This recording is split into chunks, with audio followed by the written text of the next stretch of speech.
एक छोटे से शहर में रमेश नाम का एक मेहनती मजदूर रहता था। उसका सपना था कि एक दिन वह अपने परिवार के लिए ईंट और सीमेंट का नहीं, बल्कि प्यार और खुशियों से भरा एक आशियाना बनाएगा।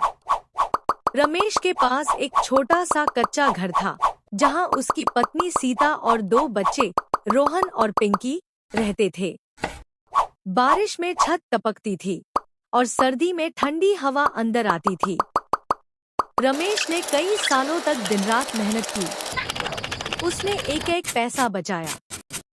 लोग उसे कहते थे, रमेश इतनी मेहनत क्यों करता है? एक छोटा सा पक्का कमरा ही बना ले। मगर रमेश हमेशा मुस्कुरा कर कहता था, मैं सिर्फ दीवारें नहीं बना रहा हूँ, मैं अपने सपनों की नींव डाल रहा हूँ।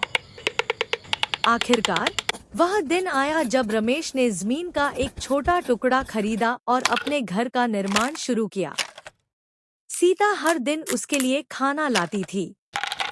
बच्चे छुट्टी के दिन ईंटें ढोने में मदद करते थे। मोहल्ले वाले भी उत्साह बढ़ाते थे। जब घर बन गया तो वह शहर का सबसे बड़ा या आलीशान घर नहीं था, लेकिन सबसे प्यारा जरूर था। घर के उद्घाटन के दिन जब सबने रमेश से पूछा, इतनी मेहनत के बाद आपको सबसे ज्यादा खुशी किस बात की है? रमेश की भर आई। उसने कहा, सबसे ज्यादा खुशी इस बात की है कि मैंने अपने बच्चों को सिखाया कि सच्ची दौलत मेहनत और परिवार का साथ होती है। यह घर सिर्फ ईंटों का नहीं, बल्कि हमारे प्यार, त्याग और अटूट भरोसे का सबूत है।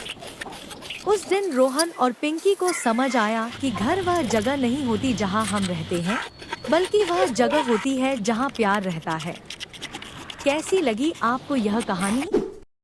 क्या आप किसी और विषय पर कोई कहानी सुनना चाहेंगे? एक छोटे से शहर में रमेश नाम का एक मेहनती मजदूर रहता था।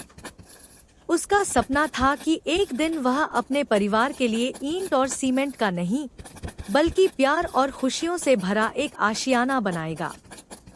रमेश के पास एक छोटा सा कच्चा घर था, जहां उसकी पत्नी सीता और दो बच्चे रोहन और पिंकी रहते थे।